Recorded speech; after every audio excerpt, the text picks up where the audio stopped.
One interesting way that Google makes it very easy to share your sheet with people you've shared the sheet with is you can go to File, Email, and you can do Email Collaborators. Now this is grayed out because in this file I have no collaborators, so let's add one here, private to only me. I've added somebody now. Now I can go to File, Email, Collaborators, and it's going to share with me who. I can select Viewer up here, and if I have editors and viewers, that email, I can select all the editors and all the viewers or editors. I can also send myself a copy, but let's send it to everyone.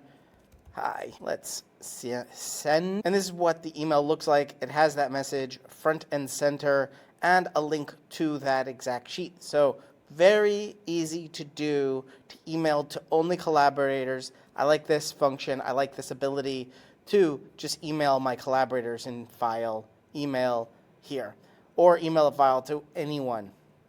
But I like this email collaborator. You're watching Better Sheets here on YouTube. Make sure you check out this video or this video and subscribe right now to get more tips, tricks, how-tos, get more out of your Google Sheets than you ever have before.